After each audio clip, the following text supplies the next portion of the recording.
Au démarrage de code 6, c'est l'écran qui vous apparaît.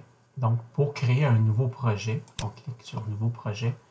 Puis, au départ, on choisit un projet standard. Il est important de bien choisir l'appareil. Donc, si vous avez un ordinateur 64 bits, il faut choisir Code 6 Control Win V3 x64. Et vous choisissez le langage de base. Nous, on va partir avec le langage ladder. On va faire un fichier enregistré sous. Puis, je vais sauvegarder ça en même temps. Programme départ. Donc, je donne un nom. Je fais enregistrer. Puis, il y a l'arborescence à gauche qui apparaît. Je clique 2 fois sur ma section de programmation en ladder. Et je m'en viens dans la partie du bas, dans la zone du bas qui sert à entrer la programmation. Et la partie du haut, ça sert à déclarer nos variables. On va commencer avec une petite logique de démarrage d'un moteur. Donc, si je rentre BP départ, automatiquement, vous voyez que le type de données qui est proposé, c'est du booléen. Du booléen, c'est du tout ou rien. Donc, c'est parfait. Sur un contact, c'est du tout ou rien.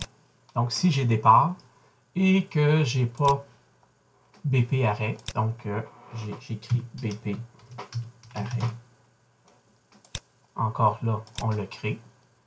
J'aurais pu mettre ici, déclarer déjà ma variable. On peut déclarer moteur, qui va être ce que je vais activer. Donc, j'ai dit aussi que c'est un booléen. Je reviens dans ma zone de programmation. Je rentre la bobine. J'écris moteur. Et je viens faire un auto-maintien. Donc, je me positionne sur le contact et je viens choisir une branche parallèle et je viens entrer le moteur. Je sauvegarde ça. Pour faire notre simulation de notre petite séquence, je vais aller chercher un écran de visualisation. Ça va me permettre de mettre des petites animations. Donc, vous cliquez sur le côté droit sur Application. Vous allez dans Ajouter un objet et vous cliquez sur Visualisation. On active la librairie de blocs. Puis, il y a un écran qui va apparaître, un écran vide, vous voyez dans l'onglet Visualisation. Je pourrais retourner à mon programme en cliquant sur l'onglet de PLC Programme. Donc, je sélectionne Visualisation. À droite, j'ai ma librairie de blocs qui est dans l'onglet Boîte à outils de visualisation. Je vais aller dans LEM Switches and Bitmap et je vais choisir un bouton poussoir. Je pourrais changer la façon de voir les symboles, donc la façon dont le logiciel me montre les symboles. Si je clique 2 fois sur le gestionnaire de visualisation, je peux venir changer ici mon style. Le style de base, habituellement, c'est celui qui est par défaut. Si je retourne dans visualisation, donc vous voyez que j'ai un bouton poussoir en 3 dimensions. Si je retourne, et celui que moi je préfère, c'est le Flat Style, je retourne dans visualisation, donc je vais avoir un bouton poussoir qui est plutôt straight. Donc je retourne dans ma boîte à outils, je vais mettre un deuxième bouton poussoir, donc mon bouton poussoir départ, bouton poussoir arrêt, et je vais mettre une lampe témoin qui va simuler mon moteur. Je vais mettre des étiquettes pour que ça soit facile à se retrouver. Donc je viens dans base, je choisis rectangle, je clique 2 fois dedans, j'écris départ, et je viens mettre l'étiquette au-dessus du premier. Je reviens dans ma boîte à outils, en cliquant 2 fois arrêt, et je vais venir le mettre au-dessus de arrêt, et enfin, un dernier. Si je viens dans texte ici, je clique 2 fois, je peux entrer moteur.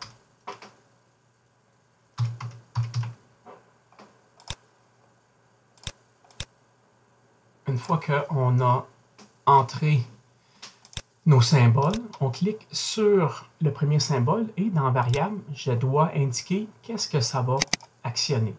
Je clique 2 fois dessus, les 3 petits points apparaissent. Je viens dans mon programme et je viens choisir bouton poussoir départ.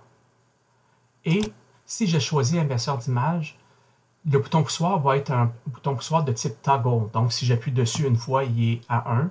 Si j'appuie dessus une deuxième fois, il passe à 0. Nous, on le veut momentané. Donc, on doit choisir bouton d'image. Même chose pour l'autre. Je vais choisir mon bouton poussoir arrêt. Et je viens sélectionner bouton d'image. Puis ici, pour moteur, je vais dire d'indiquer l'état du moteur.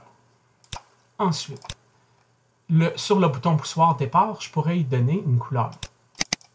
Donc, dans arrière-plan, je viens lui mettre vert, par exemple, et l'autre bouton, je vais lui donner la couleur rouge, et le moteur va être jaune. C'est parfait.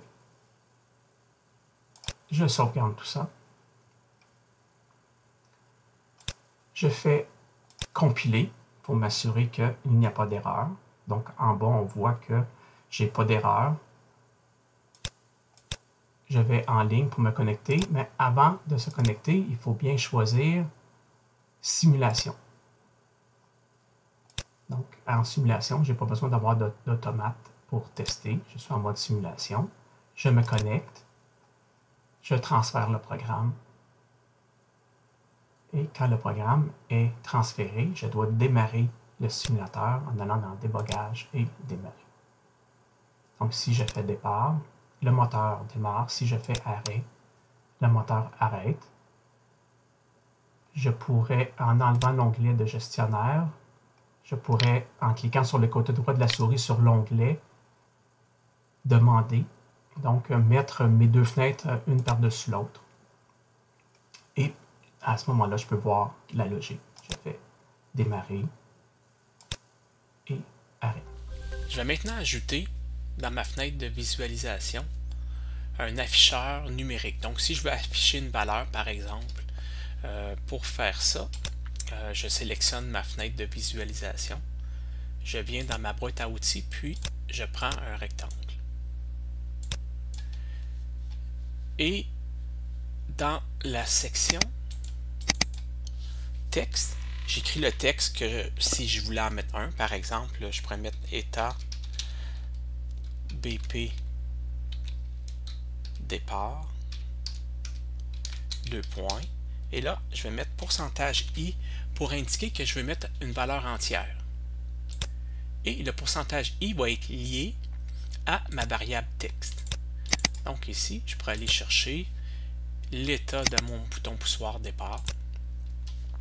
Je sauvegarde. Je viens dans mon simulateur. Je transfère mon programme. Et si j'appuie sur départ, vous voyez que le bouton, l'état ou la valeur passe en 1.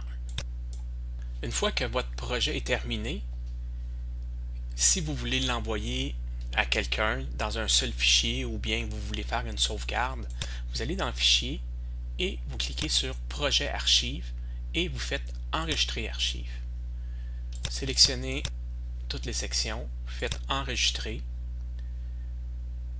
enregistrer, et vous allez voir qu'il va y avoir un fichier qui va se créer, qui va être le nom de votre projet, .archive projet.